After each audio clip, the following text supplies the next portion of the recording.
asalaamaaleykum wa rahmatullah mbokki diaspora ñu ngi leen di nuyu di leen ziar di am mbégte taxaw seen kanam. Monsieur le Premier ministre du Sénégal Ousmane Sonko, Monsieur le ministre d'État chargé du suivi de l'agenda national de transformation Vision 2050, Monsieur le ministre des Finances et du Budget, Monsieur le ministre de l'Économie, Monsieur le ministre de l'Énergie, honorables députés, Messieurs les ambassadeurs, Messieurs les vice-consuls et consuls du Sénégal, Messieurs les maires,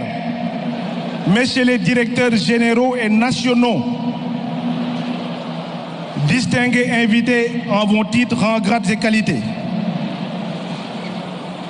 Monsieur le Premier ministre Ousmane Sonko, permettez-moi juste de rendre un vibrant hommage à la diaspora. Chers compatriotes, frères et sœurs de la diaspora, une première chose s'impose à moi ce soir, en tant que ministre de la République, mais d'abord en tant que militant. C'est de vous dire merci. Merci pour votre résilience. Merci pour votre résistance. Merci pour votre foi inébranlable. Le combat patriotique de PASTEF depuis ses débuts n'aurait jamais été le même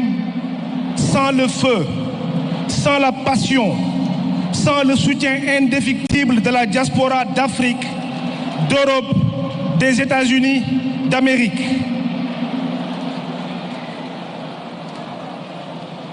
Nous nous souvenons du meeting de Doc Pullman en 2018. Dans ce hangar où il n'y avait que de l'acier et du béton, il y avait l'âme d'un peuple en marche. Votre énergie ce jour-là a été l'étincelle. Cette étincelle est devenue une flamme qui a embrasé toute l'Europe pour aboutir à des résultats historiques aux élections locales de 2022, aux élections législatives de cette même année, mais aussi aux victoires des élections de 2024, présidentielles comme législatives.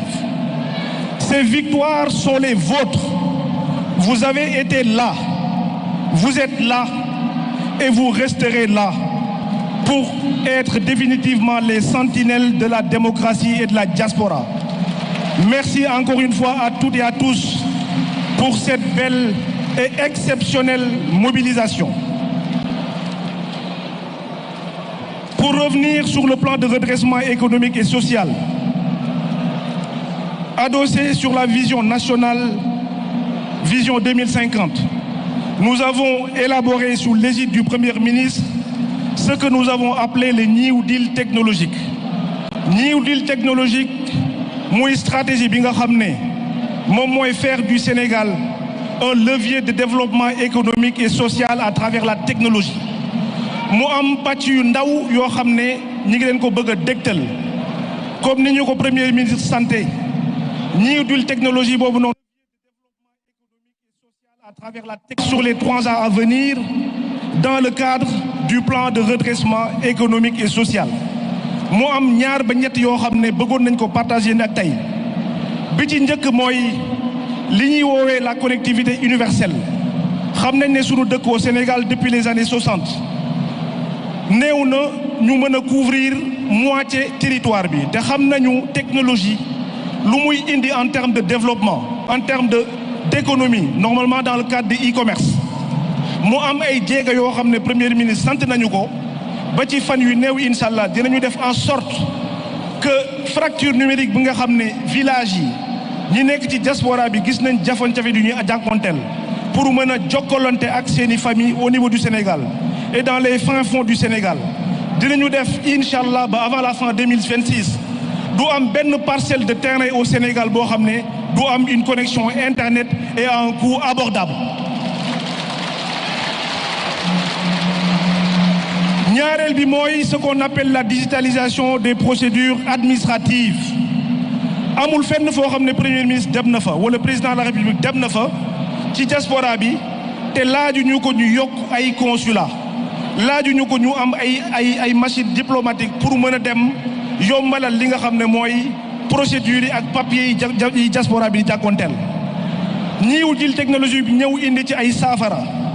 ci li ñuy woowee la digitalisation des procédures administratives mu nekk un axe majeur ci li nga xam ne mooy stratégie boobu noonu dinañu def en sorte que premier ministre wala président du demati diaspora bi ñu leen di interpeller di leen wax naan leen amuñu talon de passeport wala passeport dafa manqué wala dañu dem déclarer rendez-vous depuis 2 mois on nous a pas reçu dinañu def en sorte ci fan yu néew ba sénégalais bu nekk moo xam passeport la moo xam pièce d'identité civile la moo xam ce qu'on appelle les actes de fait muy acte de naissance pour sunu doom yi judee ci diaspora bi ba ku ci nekk di nga mën a toog sa biir salon